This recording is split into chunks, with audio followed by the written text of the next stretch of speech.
They're not grooming gangs. These are gangs. What community are predominantly raping our children? One of the most harrowing cases that we dealt with was a case in Slough of a 12-year-old girl. They gave her an idea. Make your mum or dad really angry. They'll take you into foster care. We can see you all the time and your parents can't do anything about it. Cut a long story short, one day she went into the garage, picked up a hammer and hit her mother over the head. How many cases of child rape have you actually been exposed to? Hundreds. And this was a white girl, actually. Come out of school, her groomer, she didn't really want to listen to him anymore. One day, bang on her head. Next thing she knew, she found herself in Scotland in a whorehouse. And she was plotting a terrorist attack on the streets of London. It's a 15-year-old girl. That's how dangerous this grooming process is. Have you ever had thoughts or considerations of killing one of these rapists?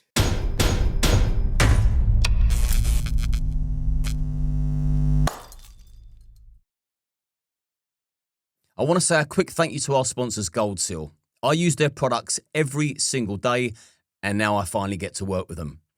I use their products for anti-inflammatory, reduced anxiety, better sleep, and mental clarity. I'm going to put a link to their website in the description, along with a 10% discount code for you to take advantage of. Go and have a look at their website, see if there's anything in there for you. I hope you enjoy this week's episode, and good health. Mohan, thank you. No preps. I fully appreciate you coming on. The great work that you do for the Sikh Awareness Society, which we really are going to unpack, and we're going to be discussing grooming gangs, the process, prey, the targets, and most importantly, how we can prevent the further abuse, sacrifice of our children. This may be hard-hitting for a few people, but it's a message that needs to be heard. And it's just at the time, I think, that Labour have squashed and people maybe have been forgetting that we're asking for a national public inquiry into the grooming gang. So I think this is perfect timing. So let's talk first and foremost about the Sikh Awareness Society. Can you just, because you're the founder, so can you summarise and tell me all I need to know about that society, please? Well, basically, we started back in 97 because we were getting cases and people were approaching us. Me being well-versed in English and the Punjabi language, it was easy for me to talk to the elders in the community and also the young people born in this country. So there was no problem with the language barrier talking to them. And we started doing sort of little workshops in our local areas, wherever we could get a hall or a library or stuff like that. And as the sort of it grew, we went into the gurdwaras. These are places of worship, Sikh places of worship. So it extended to, say, the West Midlands, and then slowly, the whole of the UK we were working in within a year. Within a year we were working. And then many years later, we were followed by the BBC for approximately a year because we helped this one 15-year-old girl whose uncle was a cameraman for the Panorama team. Now, the Panorama team was the flagship program for the BBC. And because he was involved in the actual case itself, when the girl went missing for 3 days and we put all our resources in there to find her, bring her home, guide her, guide the family. And the guy said, this is too much to comprehend. How can a small bunch of people are doing all this? So he went to his team, said there's something sort of amazing going on. We set up meetings. We had about 3 months of meetings, and then bam, the recording started. And I remember when it went out, actually, September the 2nd, 2014. It was on the same time. On the other side, it was Curry. and it beat Corrie for viewership. Coronation Street. Yeah, it beat it hands down. And then their BBC iPlayer crashed the next day. And because they put it on BBC World Service, it went out to the States, Canada. And then from there on, we were known throughout sort of North America, Australia, everywhere. And then from a small charity that started in, say, in the suburbs of Birmingham, we were able to, go around the world and be known around the world, the charity. What is the charity predominantly known for?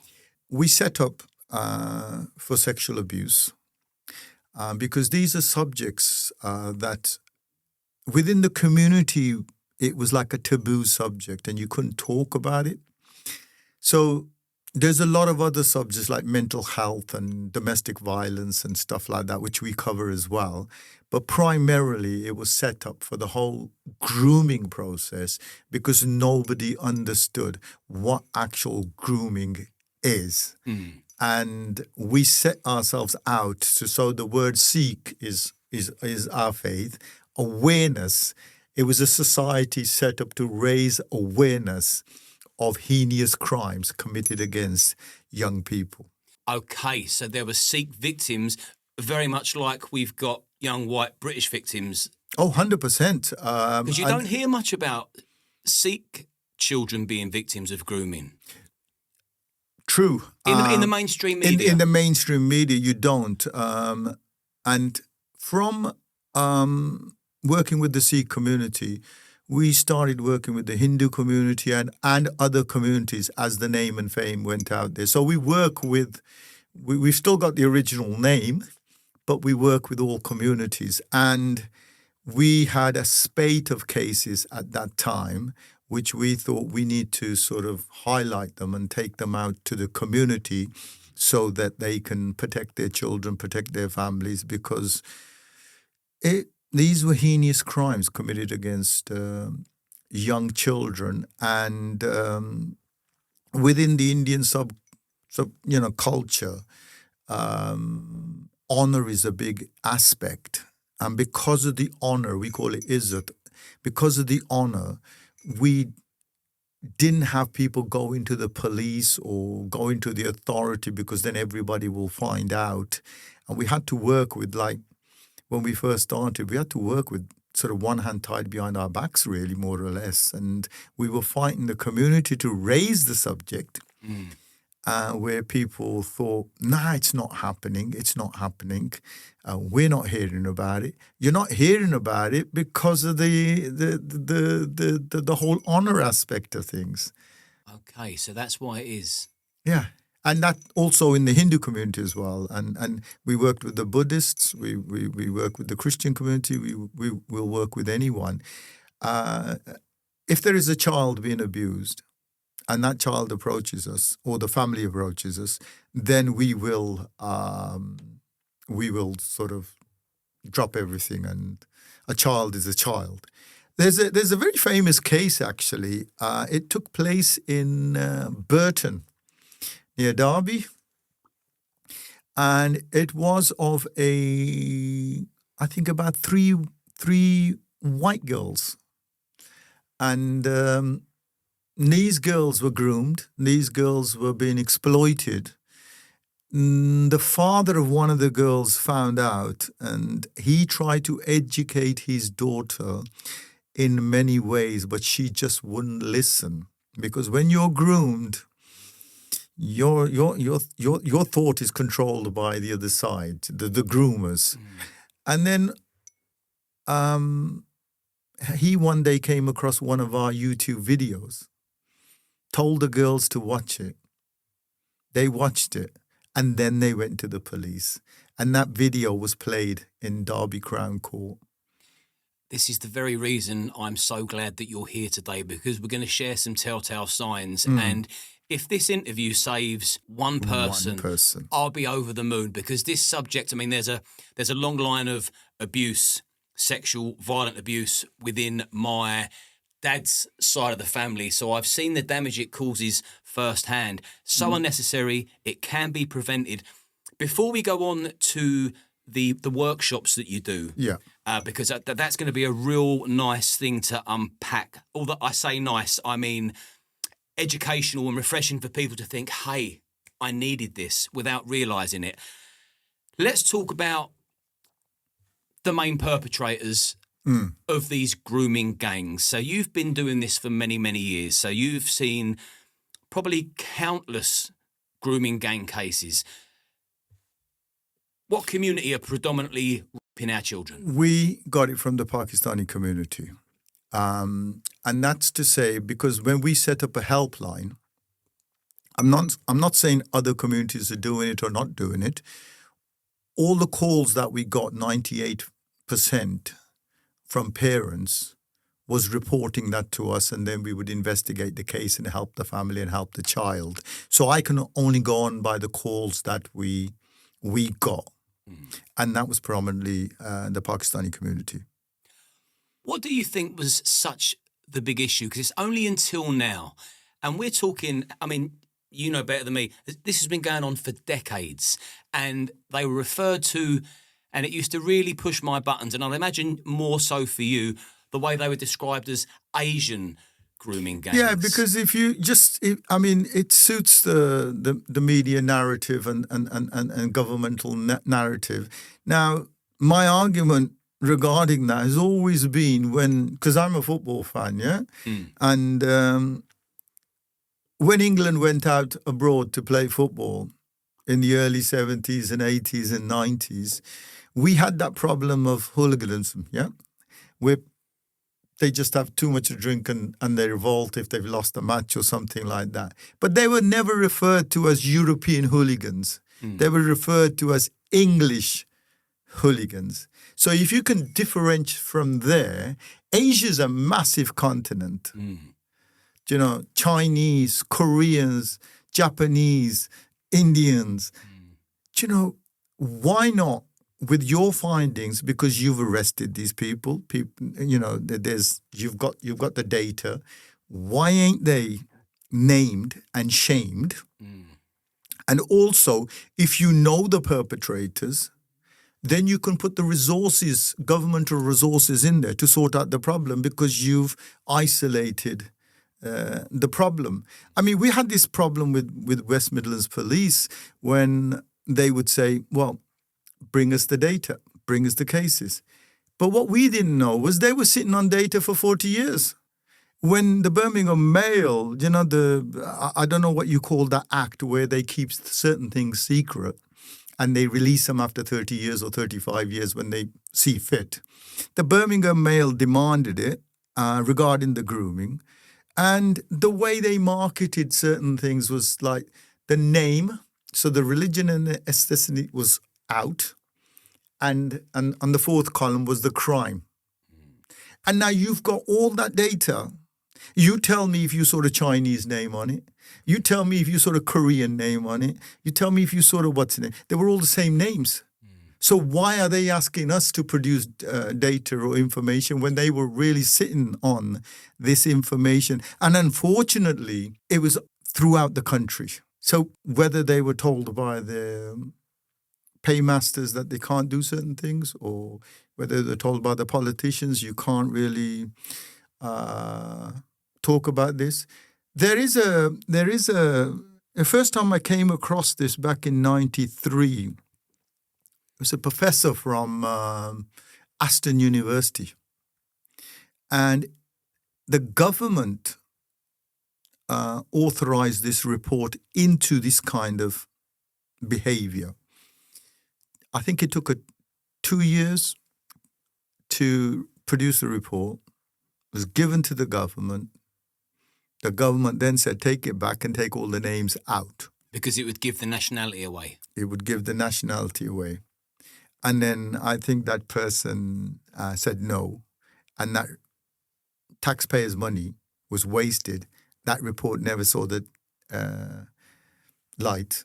And that particular person, that professor, went over to New Zealand to start his career. Whether he was getting problems here, I don't know.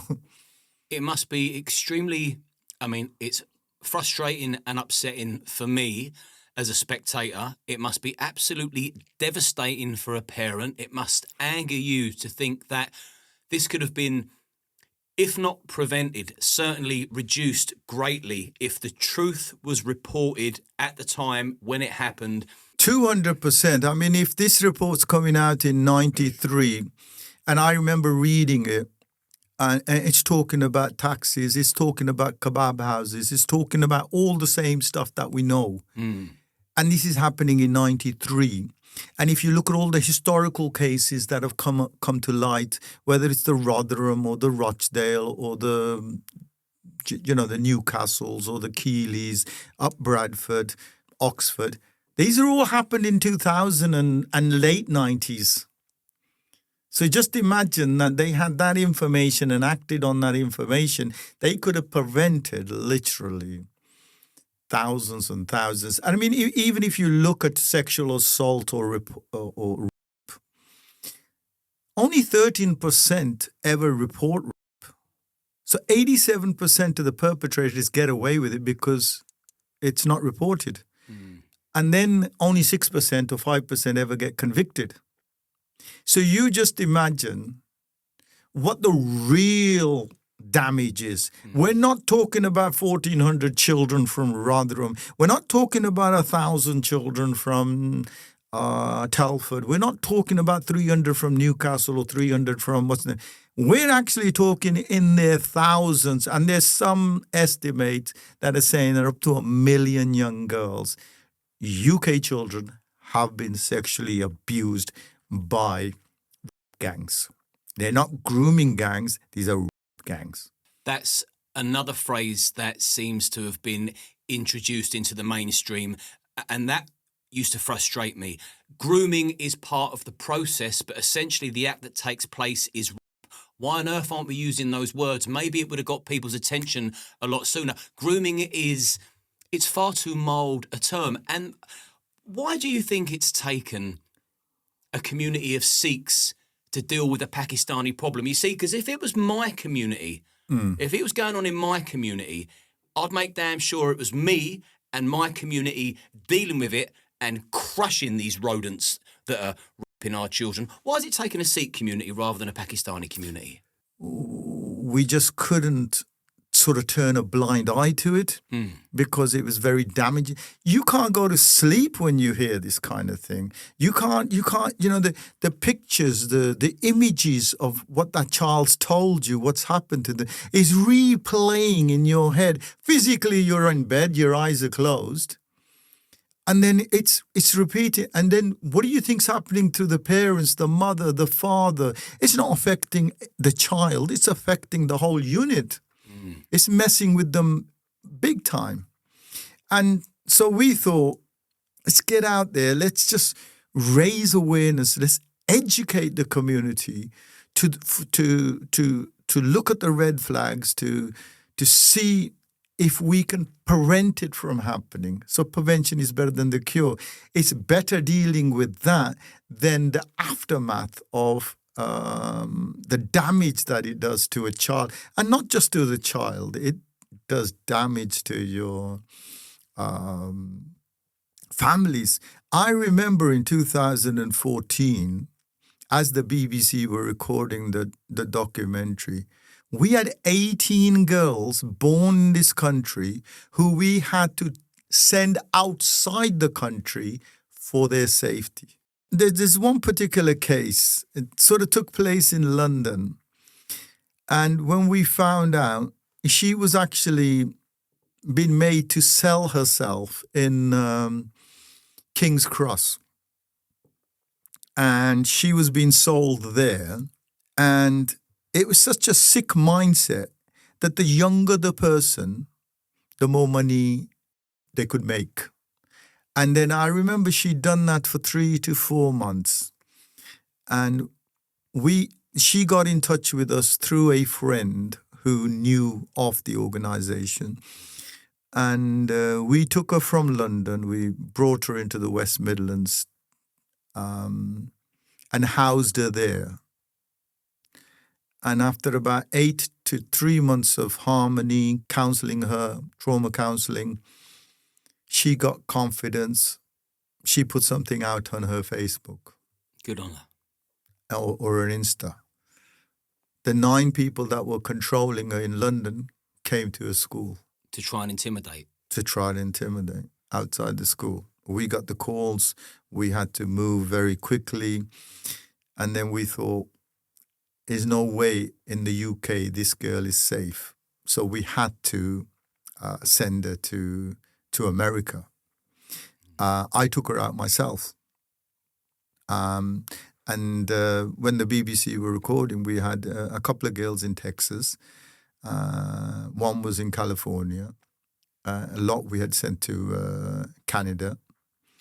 And not long ago, about 5 years ago, 6 years ago, we had to send a young lady to Melbourne. And the whole system is that sort of corrupt, because this happened in Hounslow up in London. The young girl, we break her away from the group because now she's drug addicted. The police put her back into the same people's hands. And if it wasn't for a policeman with a bit of sense, because we were ready to actually go in front of the police station and said, these are the very groomers we're trying to save this girl from. And you've placed the girl back there. We were ready to, after a big meeting, that we were going to go outside the police station and just protest in our hundreds and how many we could get. Overnight, we had some calls. He says, I'm dealing with it. Where would you like this person to be? So we gave them a location that this person would be safe there. Kept her here for 2 weeks. Didn't look really good. So we had to send her out to Melbourne, Australia, where she stayed 2 years, and for her safety and getting it all out of her system. She's back in the country now. She's great again. So the whole ethos of Sikh Awareness Society is from victimhood to become survivors, and from survivors we become thrivers, and and reach our best potential. You mentioned these young girls being drugged. So what's the full grooming process, and what are the telltale signs that parents need to be looking out for? Every case that we've dealt with, whether it's a Sikh case, whether it's a Hindu case, whether it's a white girl's case, Caucasian case, it doesn't matter. There's a sort of a 6-step process there. First of all, the target. You target somebody, then you make contact with that person. That's the second stage. Third stage is gaining their trust. Fourth stage is isolation. Fifth stage is sexualization. And the sixth stage is total control. I always say, when you go past the third one, you've lost your child. Right. And then when we come back to target, they target a vulnerability. There might be a child of low self-esteem. You might be a child of a dysfunctional family unit. You might be a child in care. There might be a child who's just lost her grandfather or granddad, and she might be grieving. They will seek a vulnerability. And that vulnerability then is going to be exploited. You target the person. Whatever's lacking in their life, you're sort of giving it. So if somebody's lacking love, that will be given in abundance. That's the lover boy model. Right? If somebody's lacking in sort of material goods, they would be given. If somebody lacks appreciation at home, or they will be appreciated. It's like they want to bypass your head and go straight to the heart, because the heart doesn't do any thinking. But once they're in there, it doesn't matter what you're saying, that's not registering. And once they've targeted it, they'll gain your trust and fulfill your needs. And then the abuse starts after, once they've got you totally in control, once they've isolated you. One of the most harrowing cases that we dealt with was a case in Slough of a 12-year-old girl. Now, she was from a dysfunctional family. She got into the hands of a groomer. There's about 5 or 6 different people. The parents are a bit strict. They wouldn't let her out. So they've targeted a vulnerability. They've given her all they want, the little telephones, the whatever she wanted, make her feel really great. And then they say, we want to see more of you, but your parents are not allowing you to go out the house. You're only 12 years old. And they gave it an idea. Upset your parents. Make your mum or dad really angry. So when they slap you or they chastise you in a way, all you need to do is pick up the phone to Childline and get the authorities involved. They'll take you into foster care and we can see you all the time. And your parents can't do anything about it. This girl tried for 3 weeks, 4 weeks. The mother was a calm lady. Cut a long story short, one day she went into the garage, went into her dad's toolbox, picked up a hammer, and hit her mother over the head. Wow. Yeah. And we were dealing with that. I know the girl now is somewhere in Wales, looked after. Yeah. The isolation is all about isolation will be from your family. Isolation will be from your very friends network because they're the people can see change in your behavior. So they want to get you away from all these people. They also want to turn these children against the parents. That's the isolation process. That is really sinister. That's right. You've got to really, really brainwash somebody to get a child to hit their mother over the head with a hammer. Yep. Wow. And again, I know we're talking about sexual grooming, but the same process is used. If you want to create a terrorist, it's the same process. It's the grooming. Once you get control over somebody's thought process, you've got control over the body. Yeah. I mean, we had a Howering case. It came in the papers. It's probably going back about 4 or 5 years. 15-year-old girl runs away from home, from Coventry, found after 3 weeks, but she's converted to Islam. Okay. By somebody sitting in Egypt on the internet. And then even before we start any dialogue, her auntie phoned us up. Even before we started any dialogue with her, we thought we'd give it a week's rest, let her get comfortable back home and everything like that.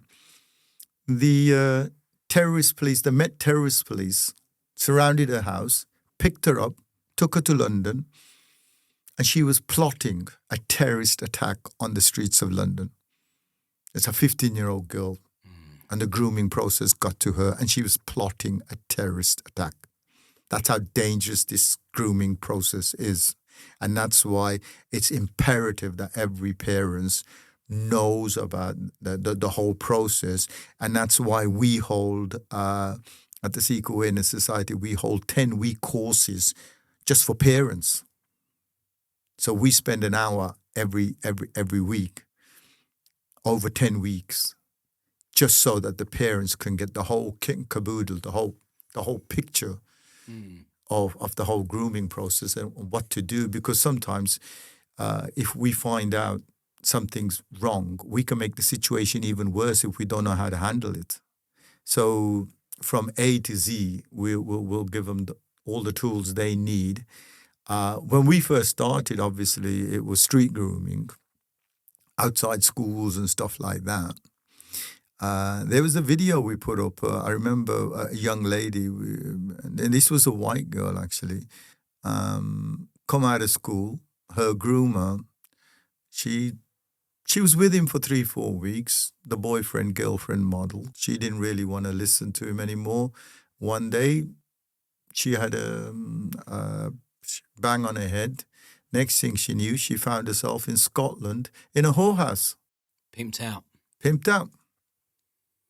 What part does Islam play in all of this?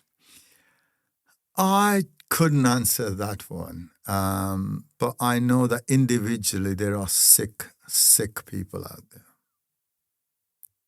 And I don't want to go into the faith too much, but sick people and where they get these ideas from is they are treating them as subhuman, as animals.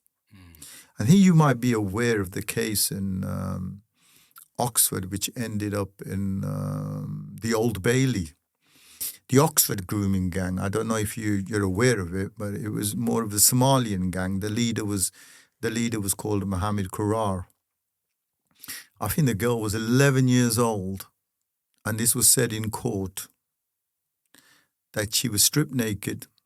She was going to be put. They were going to put paraffin over her, and the matches were lit. The girl was so terrified. You got 7 or 8 people in the room. She's stripped naked with paraffin over her. They were going to light her unless she did certain things. And then they bent her over, took her hairpin out, molded it into an M, heated it up, and then branded the girl that you belong to us. Now, we do that to animals. That came out in court in the Old Bailey. And what did the M stand for? Mohammed Kurar. I'm the boss. I'm the owner. How has this been allowed to go on for so long? In your opinion, who's to blame for this? I think everyone who's in authority, whether local councils. I mean, we've all gone through the J report, and that would probably be a fair reflection of what's happening in every city, even though that's only about Rotherham. I would say that failings within the council, failings within the police force, failings, politicians. The politicians all about votes, the vote bank, not to disrupt their own bank. So you're an MP, you're all right. It doesn't matter what's happening. And it's just, I would say, from everyone who was in authority to do something, whether these were the crisis centres or the council or whatever, they're all to blame. But you'll get the same pattern in every city. In every city, there's a failure where people were reporting these crimes, and it was just said, "Well, you got yourself into it. We don't have to waste our resources getting you out of it." And these were children. And just imagine that there's a 13, 11-year-old, a 12-year-old white girl sitting with an Asian man. And what is a 13-year-old girl sitting doing there? Now, we had it particularly difficult because if you see an Asian girl with Asian men, you might think it's their daughter or their niece or their family friend. But come off it. If you're seeing a white girl sitting in a car and there's 4 other people there and you just ticked them off and the girls complained about them and you're still not doing anything about it, I think there should be a massive inquiry into this. And inquiry shouldn't have any boundaries, okay? So when we go into this inquiry, it's not just about sort of this radius and this radius. It should be open. And whatever the findings should be brought to the British public. And that's the only way that I think that we will be able to put it to bed when the ultimate truth comes out. What do you think the ultimate truth is? The ultimate truth is massive failures from government after government. And do you think that's through fear of being considered racist? Fear of that, and also, I mean, you know, there could be other factors there. Votes. Even like dealing with other countries financially, you know, business-wise and everything. If you're tarnishing somebody, then they might react in a negative way and not give you the businesses and stuff like that. So I don't know what plays a major part in this, but what really baffles me is that you've allowed these children to be damaged. And when I say damaged, and then you've got to put the resources into fixing them, and you're allowing that to happen, and you've turned a blind eye to it. And anybody who spoke about it is considered right-wing. Now, right wing 70 years ago would be if you supported Mussolini or Hitler, you'd be considered right wing. But you're considered right wing now when you're trying to protect your daughters. And that's where I sometimes say, if you want to call me right, then that's okay, because at the end of the day, I will protect.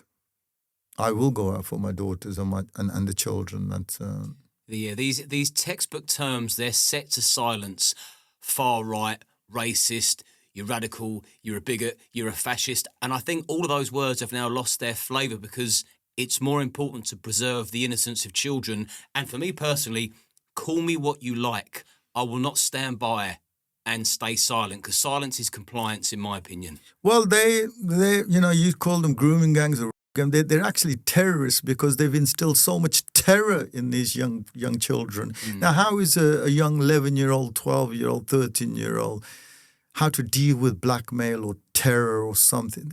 They're kids. They don't know how to react. They've not stepped into the world. They ain't got all the tools. So they're so easy to control. You seem like a very calm, well, you are a very calm man, and you're a very nice energy to be around. I want to slip that in there here, because it's very difficult for people to feel the atmosphere when they're looking through YouTube, but you're a real nice energy to be around. But with that said, have you ever had thoughts or considerations of killing one of these rapists? Do you know what? I mean, the negative thoughts that go into your mind are immense. You're only human when you get these thoughts. But then you know the bigger picture, and you have to sort of step back. And that's why when you're dealing with these things, your emotions, if you emotionally get involved in this, you compromise the situation. You're not going to be any good for the family or the children or the community. You're not going to be good for yourself either. So you do have thoughts, where you want to hurt someone, but then you have to step back and think, no. And these thoughts would probably come more in the early days when you started dealing with these things, and slowly, because you've virtually heard everything in the book, nothing surprises you now. But still, I mean, just imagine you get a call at 11 o'clock at night and your office is ringing you and, can you talk to this family? And then you can't go to sleep. And you can't go to sleep for a couple of days. Sometimes you have to physically switch your phone off for 2 days. And don't want to know the world. And then you say, well, that's not the right thing. I've got to get back out there and do that. It affects you. I was going to say, has it affected your mental health? Yeah, because you have to do your own, there's days when you just go and sit in the local woods and just meditate. Just do whatever sort of works for you. Working works for me. Going to the gym, you get your aggression out. That works for you. So whatever works for the individual, do it. Don't let it fester inside you, because it will do you damage. And how many cases of child rape have you actually been exposed to? Hundreds. That is so sad to hear, for so many reasons. I'll tell you some of them. I mean, some of them really stick in your mind. They had, in that particular case, they would have every aspect in that particular case. And one was in Leicester in 2013. And I remember, this awareness thing is really good. I was at a university, Leicester University, doing a talk on these kind of things. And it was open to the public and not just the students. And I remember it was a Tuesday night. And I got approached by a father afterwards. And he says, I don't know what's happening with my daughter, but she's sort of gone downhill. CAMS is involved. Everybody's involved, the authorities that need to be involved, they're all involved, but we're not getting through to her. It's Tuesday night, so I thought, okay, fine, my schedule's pretty tight. I'll come down to your place on Saturday. So I went down their house on Saturday, Leicester. I sat with the girl for 15, 20 minutes. And she started opening up to me, whether she looked at me as one from the community, part of the community, whether she liked the energy or whatever it was. She opened up and wow, sort of shocked me. She was 15, looked like a 12-year-old. Damaged girl because she, I think when she was 6 or 7, her best friend had died. She never got any therapy for it. So she was self-harming herself and everything like that. I read her diaries afterward. And she started talking to me about one guy and two guys and how they would pile her with vodka, take her out from college at 12 o'clock lunchtime, school, and then before 4 o'clock. So she goes home at the right time, so the parents don't find out. So she would be abused at little different hotels, parks, back of cars for 4 months. And then there was a private investigator hired to follow the girl. So wherever they took her to hotels and homes and houses and everything, and data was compiled. And then we had a high-level meeting with the Leicester police and also the local council who dealt with the sexual grooming side. A report was given to them. So basically the work was done for them. Do you get much support from the police? They think you're doing the policing for them and they don't like that. So do you get some backlash? Yeah, you get backlash, yes. What kind of Because they don't want you to do that. They don't want to do it themselves and they don't want you to do it. What really got to me was we had to take this girl out of Leicester for her safety, took her to East London, and the day we were going to bring her back for the interview, the police informed us that the girl said she would only go to the police station if I'm there. Because she needed that sort of confidence. So I had been supporting her up to then. And they picked her up at the motorway cafe, I think at Watford Gap or something, took her to Leicester and we followed the car. They wouldn't allow us anywhere near the girl. And we're the ones that have brought the case and given them all the information because Leicester police didn't know there was a case. So we've given the case, and from day one, the girl is trusting us. She wants us there. They separate us. They say, you can't be a part of it. Stay away. It's our case now. And the girl then goes quiet again.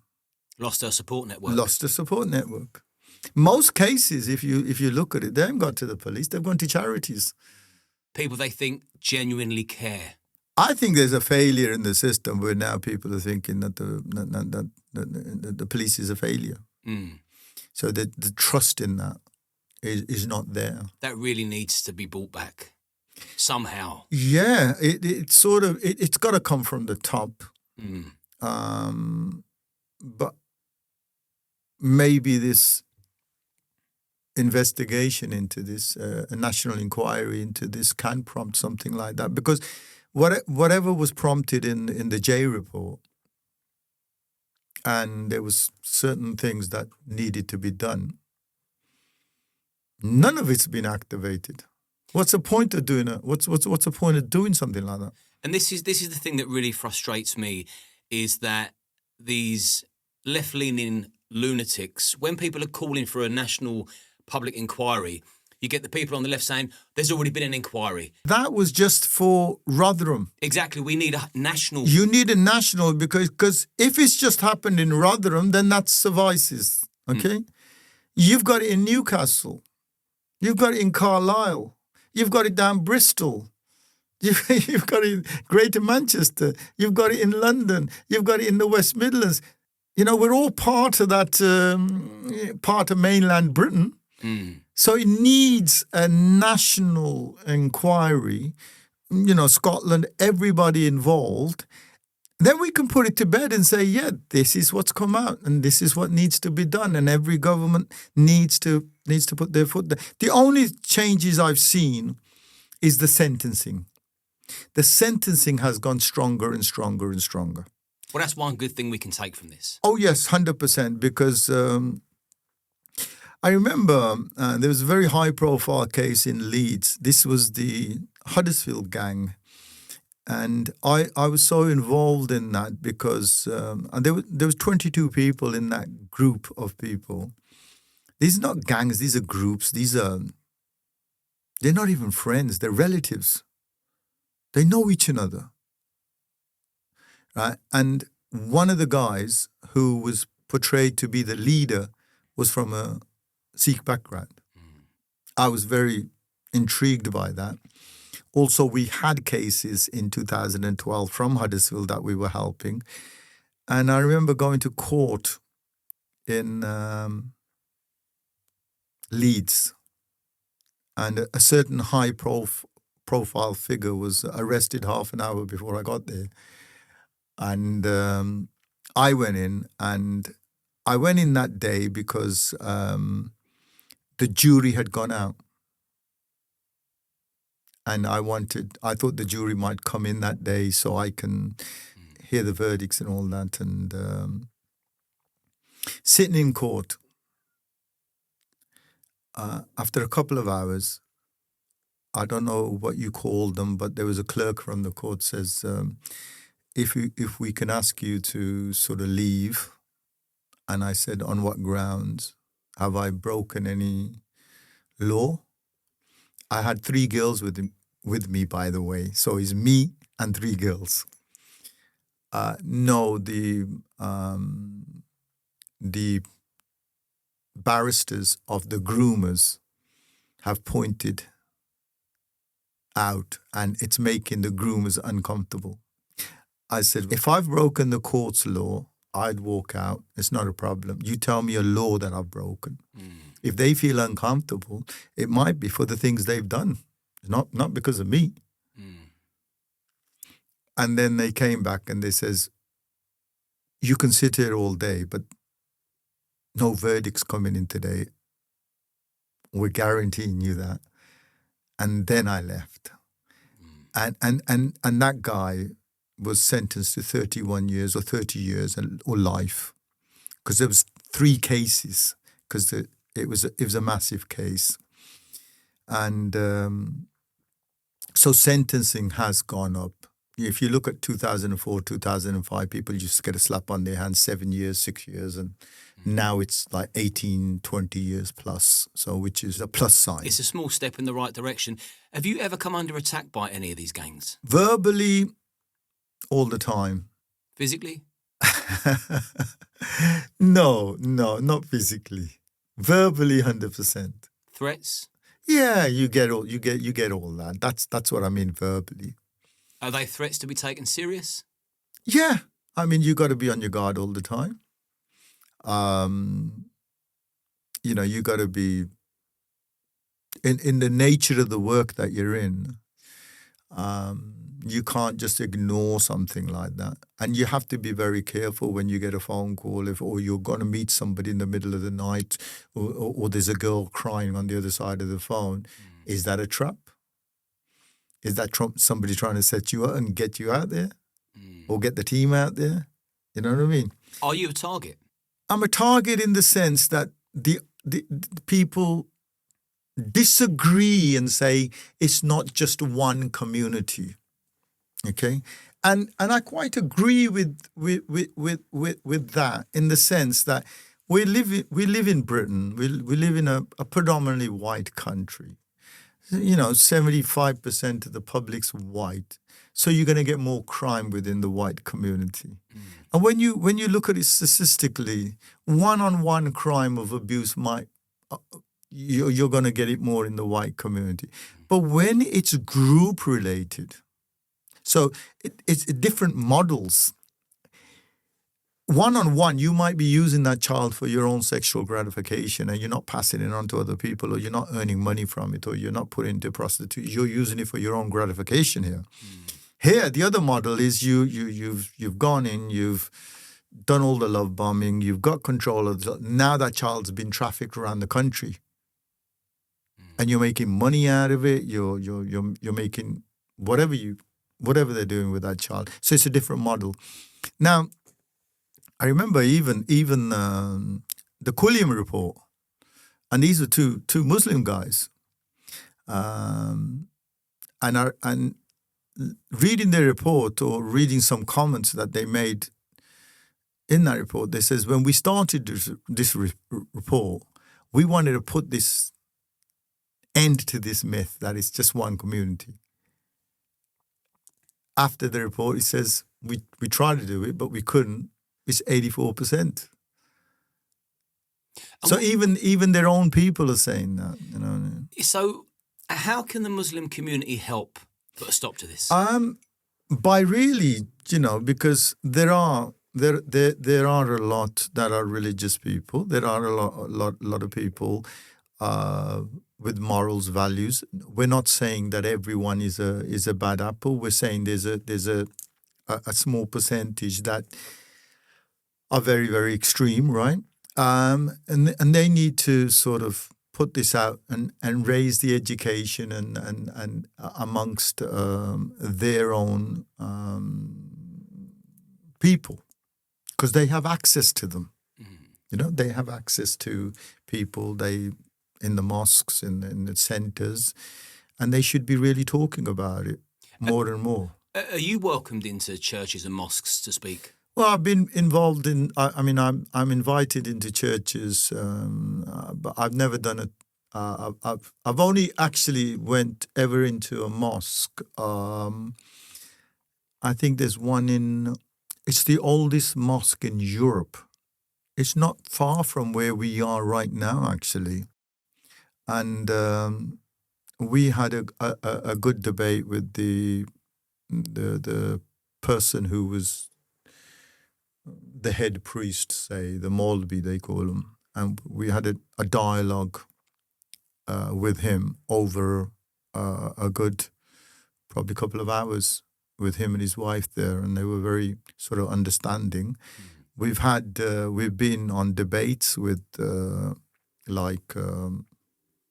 I remember once in Aston University, there was a debate, and I think there was a keynote speaker, Dr. Shabir Ali from Canada. He was on the panel. We were sitting down, and that was towards 2014 when he said, "Yeah, I did a lecture in Canada regarding this." And then my question to him is, you think that one lecture is going to suffice? Do you think that one lecture is going to sort of heal and deal with all the problem? Yeah. Respect and tolerance and everything like that needs to be drummed in. So I think, yeah, if the community itself felt, it's like I would say this, within our community, in the Punjabi community, we have problems. We have alcohol abuse. Okay, that doesn't stop us from going into gurdwaras and temples and saying, guys, alcohol is bad, because we're educating our own community. So you're happy to call out your own community? Oh, 100%. Look, how would you deal with a Sikh rapist? Easy, in the same way I deal with another rapist. A rapist is a rapist. And there was a very high-profile person. It's going back 2 years ago, 2 years to November, okay? And I got wind of him in August, that he's doing something very, very dodgy. And this was 2 young Sikh boys who sort of informed me, and they came. Now, I was going over to North America, and I was going to be out for about 5 weeks. There was a wedding, and there was a case up there that I needed to deal with. It had gone to court as well. So I was going to support the victim and also attend the wedding. And I told these guys, look, you've got all the Sikh Awareness Society resources, go for it. And they said, no, we're not doing it without you, because this guy's a big fish within the community and nobody's going to take us seriously. They're young. So I said, yeah, well, you'll have to wait 4 or 5 weeks. And prior to that, I says, look, what we'll do is we'll put a private detective on him and follow him and see what else we can dig out of him. Well, we got all the information out. And, when you've been out the country for about 5, 6 weeks, it's you got quite a backlog of work as well to do. And it was November time that we thought, okay, we need to really now go for this guy. And I think there was about 30 of us. We had to surround the place so he doesn't get out. He was doing a talk at that time inside the Gurdwara. We says, we need a word with you. Came. We showed him, all the videos that we had. We turned them into still pictures like booklets. Is that you? Is that you? Is that you? Is that you? And he was denying it for a bit, and it says, at the end, within half an hour. And I won't like to say what happened afterwards, but yeah. And then the next day, the news throughout, not just the UK, but it was all over Indian media as well. All over. When I say all over, it was all over, because he was a big fish. So if somebody is doing something not so good, these kind of heinous crimes, what really sort of hurt me was one of the victims was mixed race. So she was white and she had a Sikh dad and a white mother. I like to call them hybrids these days. You got to be careful. You got to be careful. That's just a joke, by the way. And she had lost her grandparents. Like in the space of 2 to 3 weeks, she had lost her, and she was trying to find herself. So her mum's background is obviously Christian and her father's background. So she's trying to just find herself, and she ends up in this place up in Smethwick in Birmingham. And again, her vulnerability is exploited. Textbook. She's missing something. There's a big chunk of her missing. There's a vacuum in there. And they sort of get hold of her. And according to her, because I went to a place in Leeds where she was, I think they took her in because it's a mental hospital up there. And I went to visit her there to get her side of the sort of story. And she was raped by 2 people, one being him. And that one really sort of moved me, the level of abuse they did to her. And the other ones were adults who were groomed, adult women that were groomed, married women that were groomed. So it had the whole sort of kit and caboodle on this one. And the person who's being groomed, who thinks that someone loves her, doesn't know that they've been groomed. So why would they go to the police and report on their lover? It's only the third party that can see.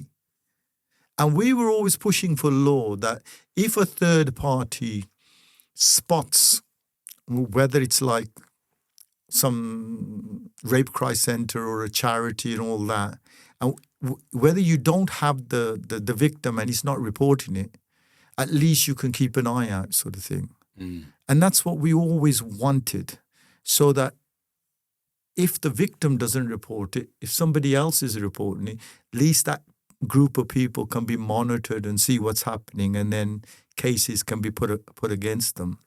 And I think it happened once in the West Midlands where a charity reported these people, and they weren't sentenced, but they couldn't be with children under 16 on their own or something like that.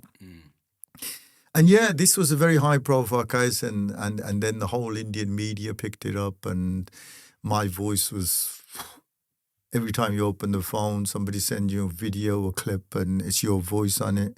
And you're like, oh God, you know what I mean? It's just crazy. It just went crazy for about 2 months, and yeah, we've tackled our own as well. We'll tackle anyone who's no one's exempt, and massive respect for that. So there's a few more Sure. more things I want to touch base on with you. So you've experienced trafficking, grooming, rape. What about loss of life? Any children been murdered in the end that you've had to deal with? The families. I know one committed suicide, jumped off a bridge because she couldn't handle what had happened to her. So I would put that loss of life to the groomers because it was them messing with her, which she couldn't handle, and she took her life. And there was another young lady. So we've sort of, she was found in the south near the Dover Cliffs. She just jumped off. There's so many layers to this depravity. It gets worse and worse and worse. Yeah. Needs to be tackled. Yeah, it's not me pushing you off a cliff or, pushing you out of a running car, but it's the scenario where they've loaded the gun and somebody else shoots it. You've messed with their head. Now they can't think critically or clear or and they can't handle life. They've just... They've ended it. They've ended it. You know, we always think it will never happen to us, and I'm sure there's so many families and parents that think they've got their house in order, and it will never happen to them. But the fact that we've had over 1 million children raped in the UK by these gangs, we know that it does sadly happen to people. What would you say to any parent watching this now with a young child, be it boy or girl? What do you tell them to watch out for?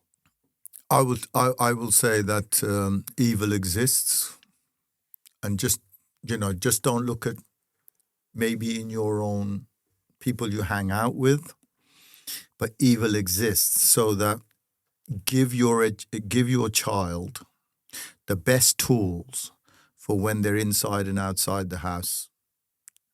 Because the only thing that's going to remain with the child, we can't be with the child 24/7, yeah? The only thing that's with the child is this. And if this is programmed to know what is right and wrong, to know when you're in danger, you've got that better chance of surviving or not getting caught in the whole process of things. So I do get a lot of parents saying, I saved your number because I heard you speech at such and such a gurdwara, such and such town. I just took it down, never thinking I don't need your number. But that could be 5 years later saying, boom, can you come down? It's happened to my niece or, my happens to boys as well. But I think boys find it very, very hard to report. And reporting to us is really, really, since the awareness campaign, generation after generation, I think we're getting a lot of phone calls now, not where they say the child's left home and we don't know where the child is, in the sense that we're looking at some of the red flags that you pointed out, and we're finding it in our child. Can you get some of your team members there, talk to us, or talk to the child, or can you? So we're getting that now. Whereas I do believe that the education is kicked into a positive way. And my final question, so that we can end this very dark conversation on a bit of a high. Yeah. There's always been a great relationship between Britain and the Sikh community. Why is that? It goes back in the times of the British Raj. I think Britain itself ruled over, say, India for about 250 years. It ruled over Punjab for only about 100 years. And knowing the strengths of the Sikhs and Punjab, and I think it just as this is why there was a lot of migration to, say, the UK, is because there was already an understanding of cultures and everything like that. And I think it sort of makes it even stronger, because wherever Sikhs have gone around the world, they have this ethos of naam japna, van shakna, kirt karni, honest living. They don't live off the state. They work hard. And they also put a lot into wherever they are. I mean, there was something on the BBC probably about 4 or 5 years. As a community, we're very small. We're probably about 600,000 in the whole of the equation of 70 million in this country. But we're the biggest donors. So, it's all, wherever you are, you make that place as your home, and you would want your home to function properly, and I think that comes out. But I mean, even if you look at, say, COVID time, every city, who were the food banks run by? The Sikhs. They put their lives in danger by putting masks on and putting food out on the road, so people who couldn't afford the food or they were coming out. And this happens in every city every week anyway. And not just in England. It was happening in America. It was happening in Australia. It was happening in everywhere. So the very basis of Sikh is giving back to society and where you live, and because we believe that everybody are one. Our whole scriptures start with the one ik, that we're all one, and as that oneness, we must all work together as well. And if there's any difficulties, iron them out, but still give your best all the time. And I think that's what the community's done. And when our forefathers came, they didn't know, because the UK ruled. They didn't know Germany, or they didn't know Europe as such. It was everybody wanted to be in the UK, and I just think it's if you're honest with yourself, you can make a go of it anywhere. Yeah, massive respect for that. Yeah. And I'm going to put your social media links and your website link in the description. But where can people find you mainly? Well, they can find us on all the social media, on the Facebooks, on the SAS. You just have to put the SAS. And that's not the Special Armed Services, but the Sikh Awareness Society. Well, you may as well be. You may as well be. Yeah, so you can find us on the social medias, the YouTubes and everything. Because the organisation is not that big, so we're probably not that great on social media, because we prefer at grassroots level just helping out. But yeah, you can find us all over the place. I mean, you can go into any Gurdwara in the UK and say, can we have Sikh Awareness Society number? And they will. And we're also, the whole society has been funded by ordinary people. So it's the funds from the community that keeps us going. So shout out to them. Yeah, because again, mainly Sikh sponsors, but they're not telling us you can't use it for a white girl or a black girl or a Hindu girl, and that's beautiful, because we can use that money to help anyone. And if anybody wanted these awareness programs or these parental courses or whatever, we're ready to put them out anywhere. And when we help somebody, there is no cost. There is no cost. Our biggest cost is probably travel expenses and and paying for professional helps afterwards. But and we also, it's not just about sort of helping someone and highlighting a case and then making a video on it. We will help the person. We will take you to the hospitals. We will take you to report it to the police, and we will be there in court with you, whether it's a 2-week course or whether it's a 4-week. So from A to Z, from the time that person, the young person, gets in contact with us until it's the end, whether it's a court case or whatever. The other thing is, people that we've helped 20 years ago still have access to us. It's not like, the system here when if you have a counsellor or a trauma counsellor and you've got them for 8 sessions or 10 sessions, these people they might be around the world, they might have migrated, and if they're having a bad day, they'll ring you up and they still have access to us. So just one big family. Yeah, and massive respect. You've got my full support. I'd like to say to people at home watching or listening, please do like and subscribe to this channel, and thank you for listening to the full interview. And I ask people to like and subscribe because the bigger the channel, the better the guest, the bigger the story, and I get to sit opposite men like you that can really make a difference. And my platform plays a part, and I'm really, really proud of that. And I could have spoke to you all day long. And I look forward to the next time we meet, and I'll be cheering you on. But for today, all I can do is thank you profusely. You're an excellent man. Thank you. Thank you, no probs. And I'd like to say, like and subscribe. The bigger the platform, the more people you reach. And the more people you reach, you're spreading the net out far and wide, and you'll catch more people falling through it. So this is all about saving people. 100%. Get it off, Mohan. Thank you, brother. Thank you very much. Cheers.